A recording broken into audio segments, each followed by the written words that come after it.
Welcome back, sleepyhead. Or maybe it's your first time here. Either way, I'm glad you've arrived. Tell me what's your favorite way to unwind before bed. Write it below while the rain begins to fall. And if you'd like me to read to you again, just subscribe. I'll be here every night. Now, let's begin our little ritual. I hadn't planned on staying overnight. The town wasn't even on the original route. I'd taken a wrong exit off the highway, looking for gas, and ended up stuck in an accidental detour that felt too small to fight. It was one of those nameless places, where the streetlights hum louder than the cars, where the corner store sells 3 brands of the same thing, and where time moves sideways instead of forward. The motel by the main road looked half abandoned, and I didn't trust it. So I kept driving, turned into a quieter street almost out of instinct, and found the sign, "Room for rent, short stays welcome," hand-painted letters, hanging from a rusted bracket. The house was old, but proud. 2 floors, faded white siding, shutters closed against the world. I knocked. A woman in her 50s answered, not cold, not warm, just tired in a familiar way. She asked no questions, said the room was $25 in cash. I had it. She led me up the stairs and into the back of the house, to a narrow door at the end of a carpeted hallway that smelled faintly of thyme and old water. The room had 1 bed, 1 window, a desk, a lamp, and a standing mirror angled away from the door. I thanked her. She nodded once and disappeared. No house rules, no checkout time, just space. That kind of silence that feels like it's watching you. I placed my bag on the floor and sat at the edge of the bed. The mattress dipped slightly, not from age, but like someone else had been sitting there just moments before. There was no dust, no smell of neglect, just a quiet that didn't belong to me. The kind that suggests a room has been used, not lived in. The walls were bare, except for a single nail above the desk where a picture probably used to hang. The desk itself had a drawer that didn't open all the way. Something stuck in the back. I didn't force it.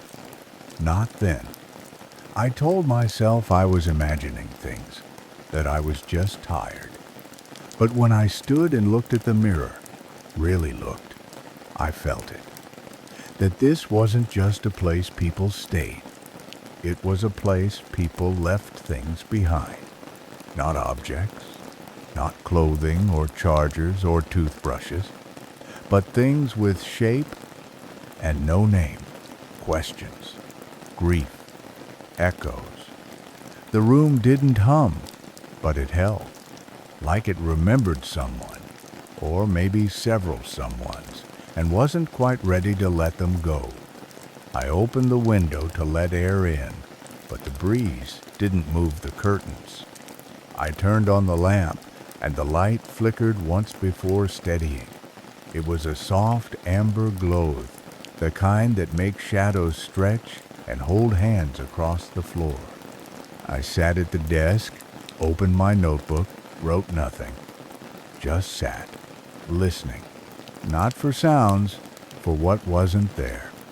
Eventually, I lay down, fully dressed. The sheets were cool and clean, but not crisp. Worn in, like something that had outlived its formality. I stared at the ceiling and watched it not move. There was no ticking clock, no distant TV, just stillness. And in that stillness, right before my eyes shut, I felt a strange thought take shape wordless, but solid. Something like, "You're not the first one to feel this. And just as sleep began to press gently on my chest, I heard something. Not outside, not below, but inside the room. A breath, not mine, and then nothing. I woke slowly. The kind of slow that doesn't come from deep sleep, but from having hovered just beneath it for too long. The kind where your body feels rested, but your mind doesn't trust it. Morning light was already leaking through the edges of the curtain, painting long bars across the floor like a silent cage. I sat up. My clothes were rumpled, my mouth dry, my shoulders tense like I'd been listening all night for something that never came. Or maybe something that did. I couldn't tell. The room was still exactly as it had been. The window cracked open, the lamp off, the desk empty except now the mirror was different. Not broken, not moved, but facing the room. And I was sure, absolutely sure, that it had been angled away when I arrived. I hadn't touched it.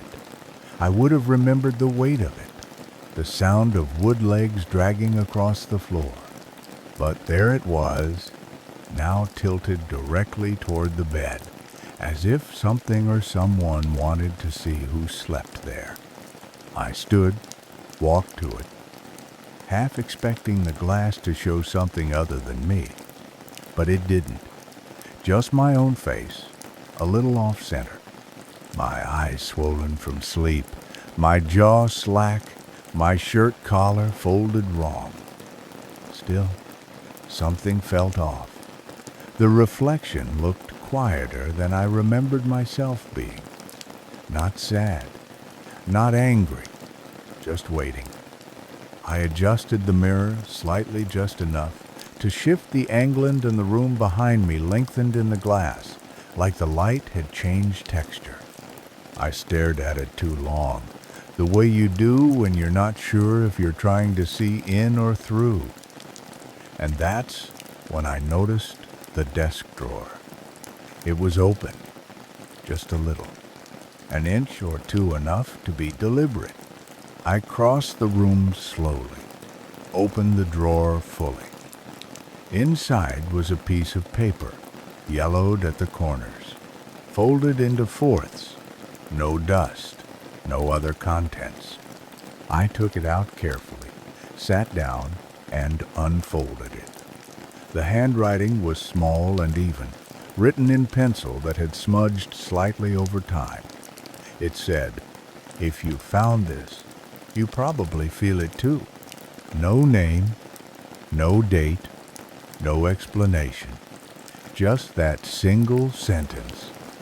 I stared at it for a long time, not because I was confused, but because I wasn't.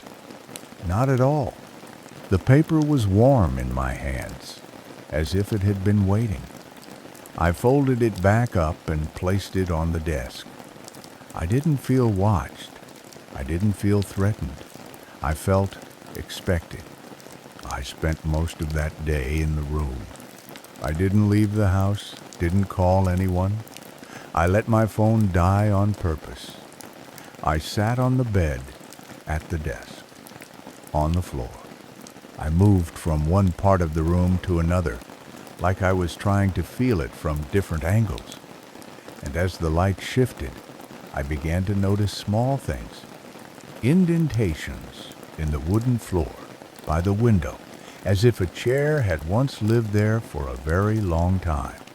A smudge on the baseboard that looked like the place someone had leaned their head against the wall, over and over. A faint circle on the desk surface, as if a cup had been placed there day after day, always in the same spot. None of it was obvious. None of it meant anything on its own. But together, it felt like residue. I whispered once, just to see what it sounded like. "Were you lonely too?" The air didn't answer, but the quiet deepened. That night, I turned the mirror to face the wall again. I folded the note more carefully. I placed it back in the drawer.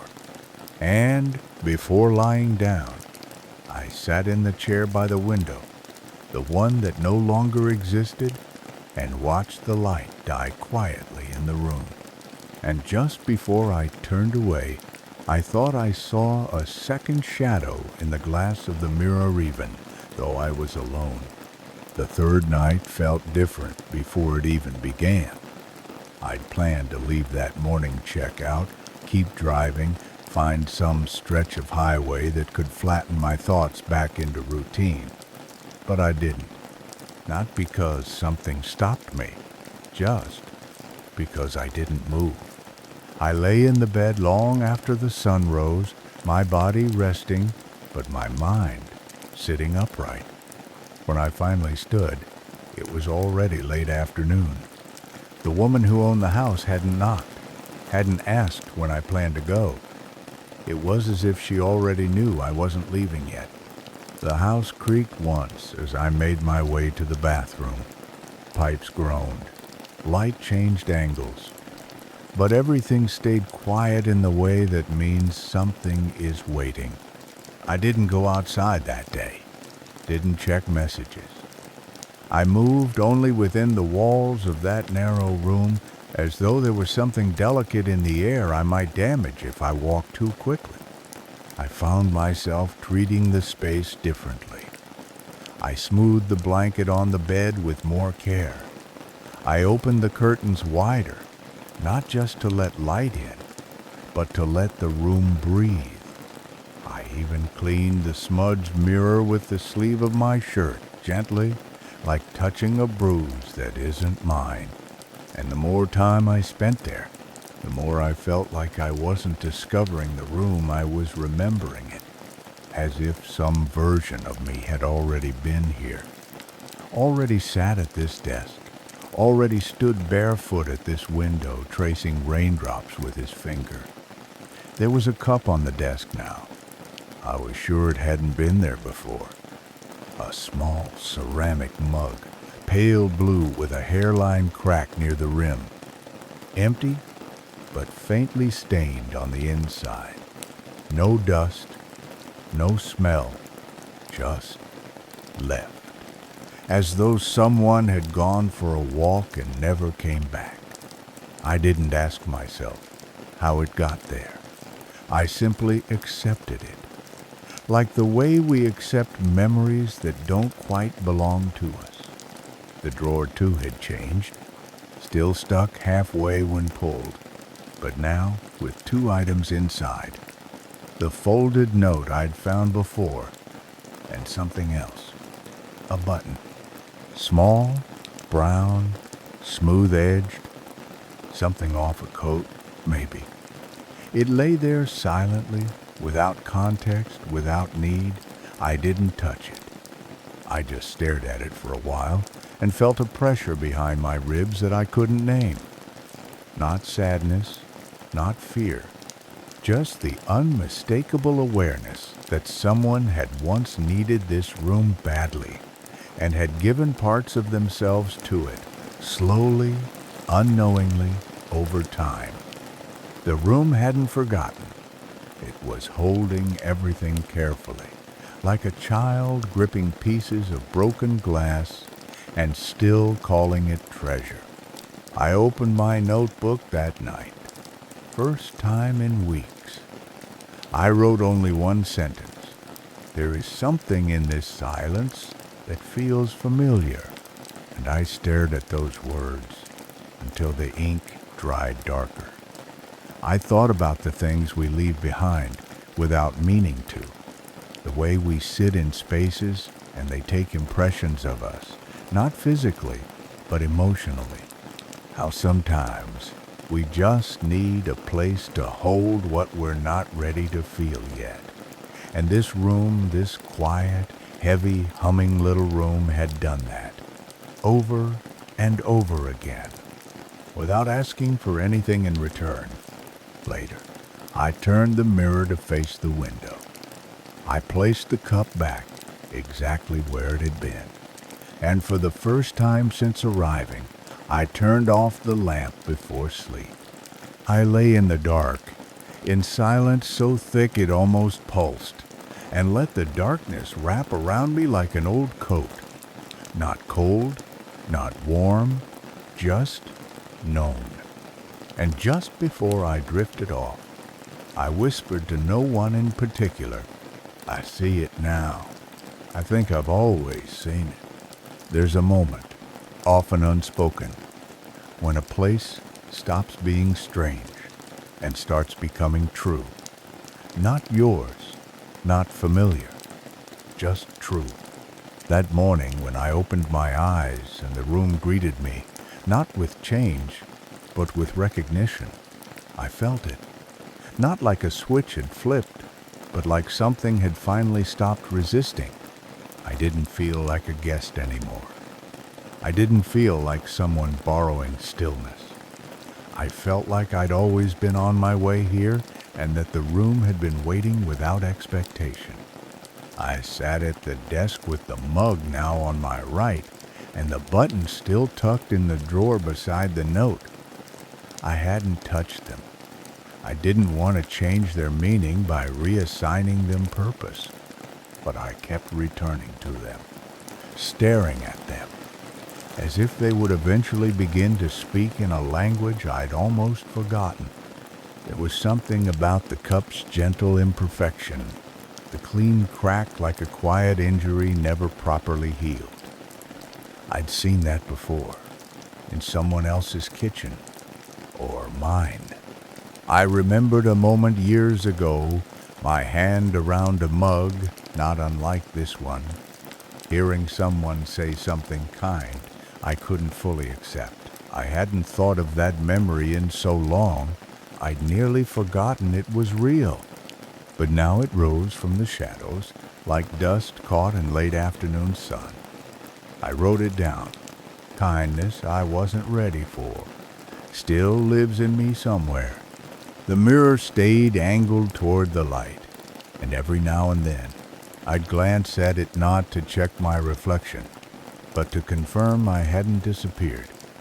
I looked less tired, less like someone passing through. My hands moved slower. I noticed that. I wasn't fidgeting, adjusting, scanning the room for things to decode. I was simply in it, the way you are in breath after a long-held exhale. I stood and walked to the window, placing my palm lightly on the sill. It was cold, real, present. That's when I saw it, on the outer corner of the windowsill, just beneath the glass-carved initials. Faint, almost erased by time and sun, but still there. A.S., not mine, not anyone I knew, but the shape of them felt familiar. Not the letters, the act, the carving, the need to mark a moment, to say, I was here, I was real. And without planning to, I whispered aloud. So was I. That night, I dreamed of my childhood home, but not how it actually was. A version of it. Incomplete, rearranged, doors where windows used to be, hallways longer than they should have been. And in one of the rooms, a desk. This desk, with the cup and the note and the drawer, and someone else's back turned toward me, sitting still. Not the woman who rented the house, not me. Someone in between. I didn't speak. Neither did they. I just stood there, waiting. And before I woke, the figure reached into the drawer and pulled out a folded piece of paper. My paper. One I hadn't written yet. I opened my eyes, heart beating softly. Not fast, not afraid. Just awake in a way I hadn't been in years. There was something underneath the bed. I don't know why I looked. I hadn't dropped anything. I hadn't even moved anything in the room since I arrived. But I knelt down and reached beneath, fingers brushing cool wood, lint, and then paper. A page torn from a journal, crumpled slightly at the edge. I pulled it out carefully. The handwriting was familiar. Not because I recognized it, but because it looked like mine when I'm writing without thinking. Not when I'm trying to be read, but when I'm trying to let go. The note read, "I didn't come here to find answers. I came here to remember the questions." I held it for a long time. I didn't fold it. I didn't place it with the others. I kept it in my hand while I sat on the bed and felt my own weight return to me slowly, fully, not with pain, but with gravity. I looked around the room, now quieter than it had ever been. Not because it had nothing left to show me, but because it had finally begun to trust that I was listening. The paper sat blank in front of me for most of the afternoon. I had placed it there deliberately clean, thick, without lines, the kind that invites thought rather than forces order. My pen rested beside it, uncapped, slightly tilted toward the edge of the desk. It would have taken me less than 10 seconds to write something, but I didn't. I let the room fill it first. I let the light from the window shift across it like a slow, silent brushstroke. Watch dust catch in the glow as if it were floating toward the page on its own. I didn't want to rush it. I didn't want this to be mine.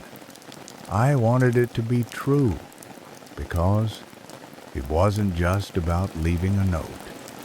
It was about offering something back. The room had been generous with me. It had held me in my restless stillness, made space for grief I hadn't fully named, mirrored back, not my face, but the shapes behind it. Now it was my turn to mirror something back. It came slowly, like warm water poured gently into a cool glass, a few words at a time. I didn't stop to question them. I didn't reread. I didn't even pause to correct my pen when it faltered. I just let the sentence form in its own rhythm, as if it had already existed, waiting for a hand steady enough to write it down. If you feel like you've arrived too late, you haven't. The room still remembers you. I read it once, not out loud, just with my eyes, and I felt something settle in me. Not pride, not sadness, just quiet. A quiet that didn't need to be explained. I folded the paper gently, once, then again, slid it into the drawer with the others. Not stacked neatly, but near them. I didn't want to organize the past. I just wanted to place myself among it, to say, I was here too. I was part of this echo. As I closed the drawer, the air in the room seemed to shift, not in temperature, not in sound, in texture, as if the space itself had accepted the offering. I stood, placed my hand against the mirror-palmed glass, steady, still. I didn't look at my reflection. I looked through it, past myself, into the rest of the room, and I whispered quietly, "You're allowed to take up space." I don't know who I was saying it to. The version of me from before. Someone who hadn't come yet. Someone who'd already left. It didn't matter.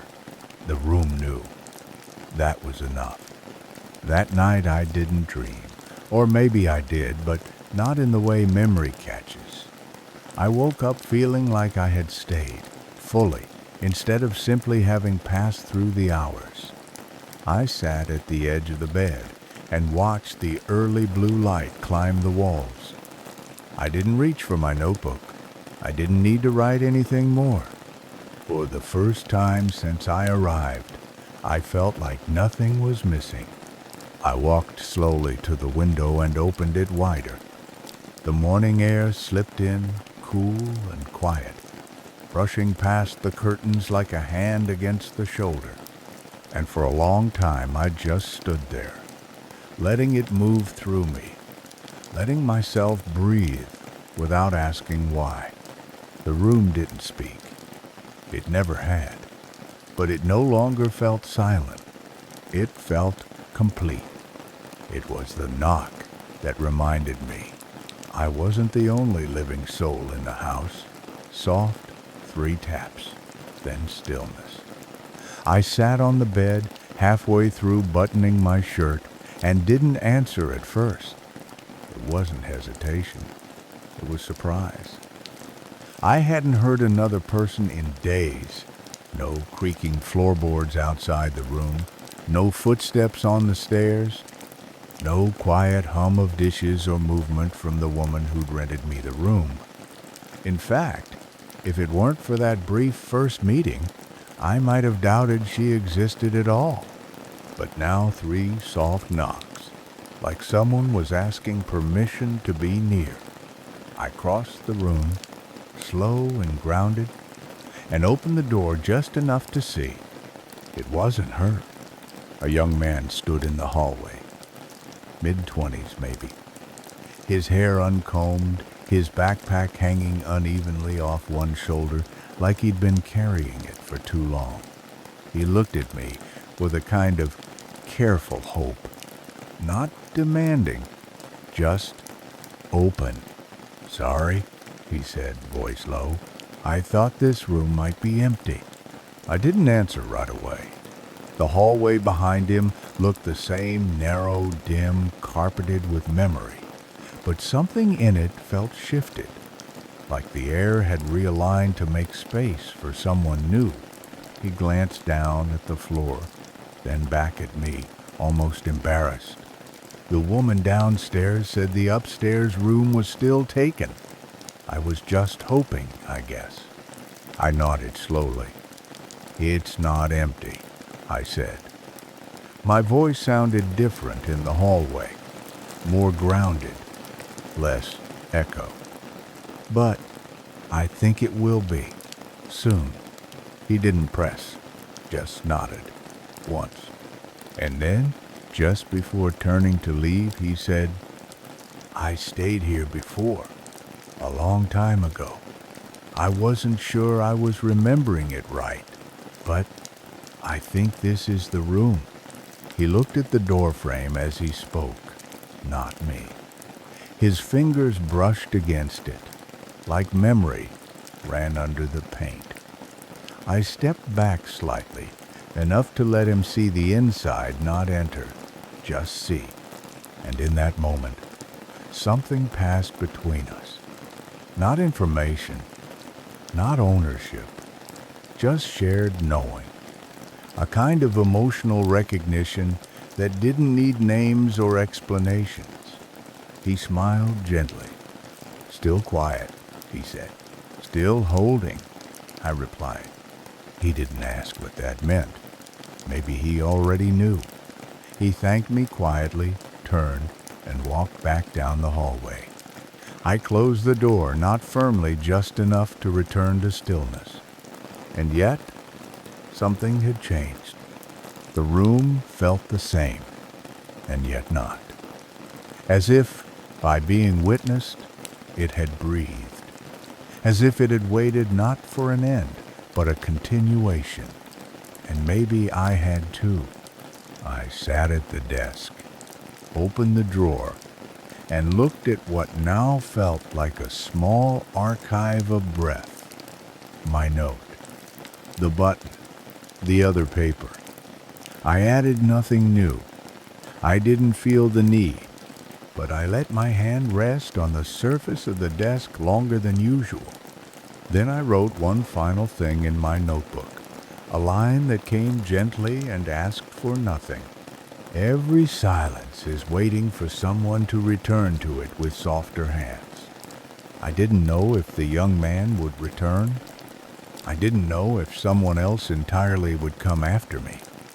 But the room, the quiet, faithful room, would still be here, and I'd become part of it.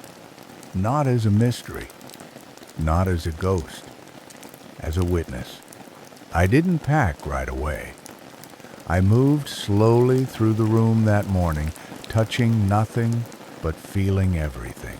There's a rhythm to knowing when something is over, not abrupt, not final, but settled. Like the silence that comes not when conversation ends, but when it's finished.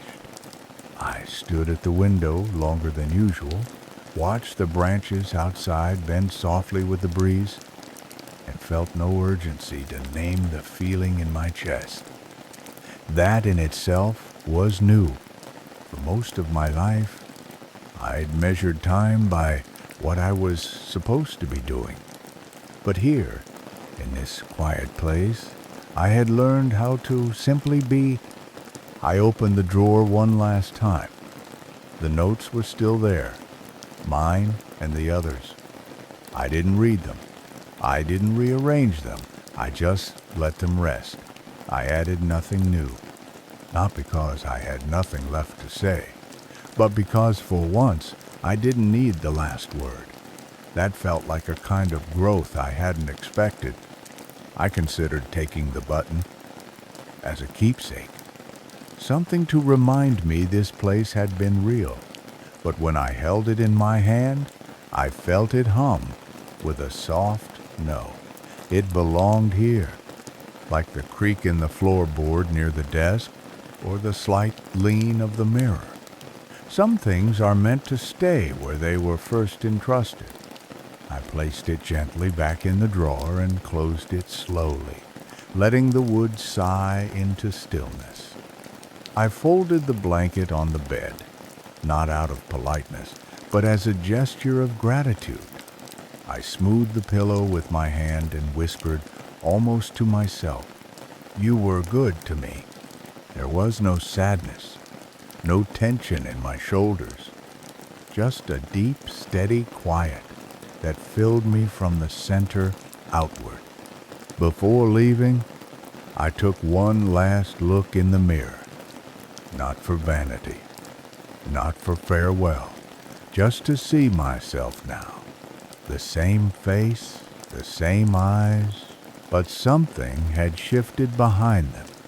The kind of shift that doesn't show up in photos, only in presence.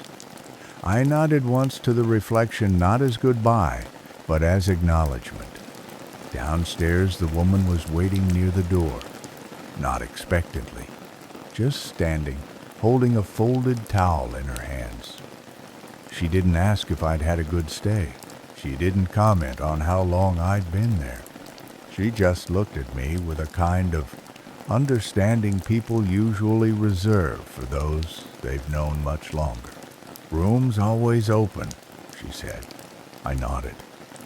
"I think it always has been." We didn't need to say more. She opened the front door, and I stepped outside into air that smelled like turning soil and distant rain. I didn't check my phone. I didn't pull out a map. The road would be there. The next place would wait.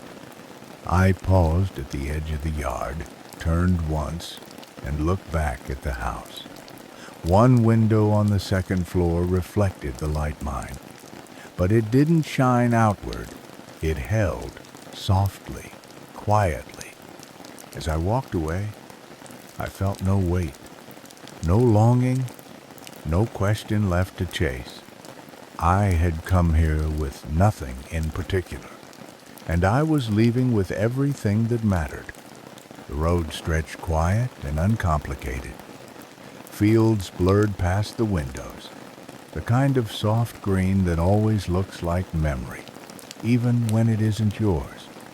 I drove with one hand on the wheel and the other resting over my chest, where something deep and unnamed had settled. It wasn't heavy, it was whole.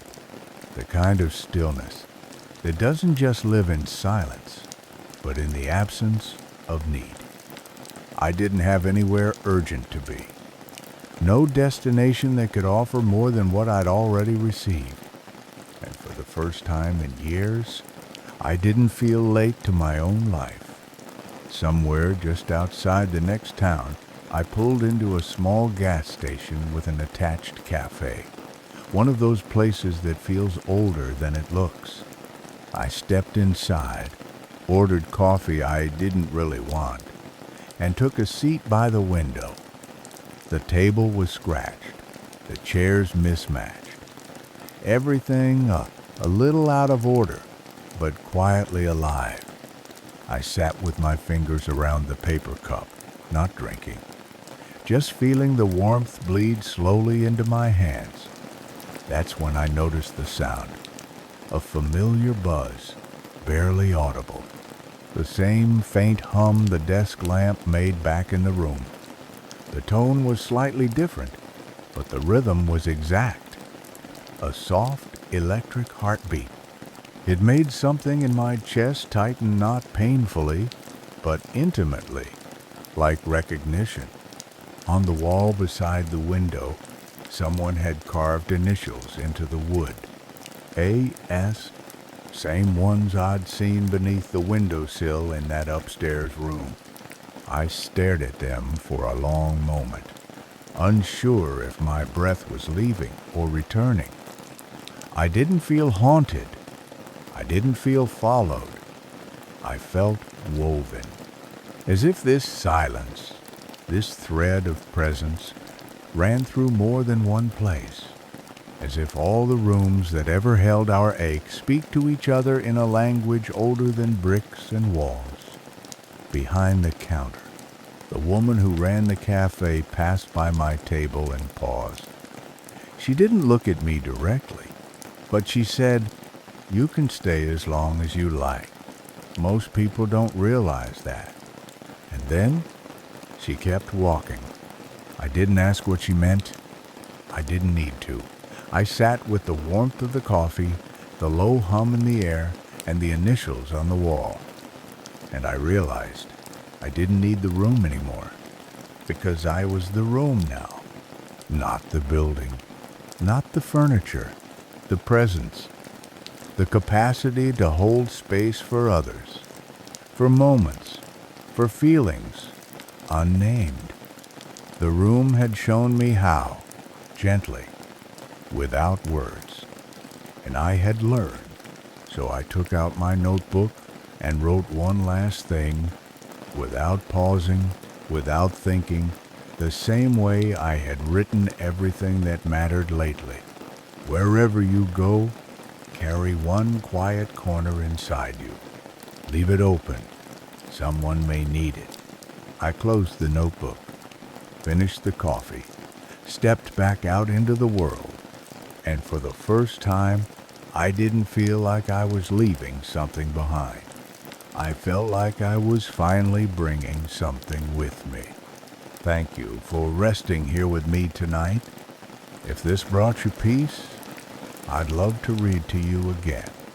You're always welcome. Good night and sleep well.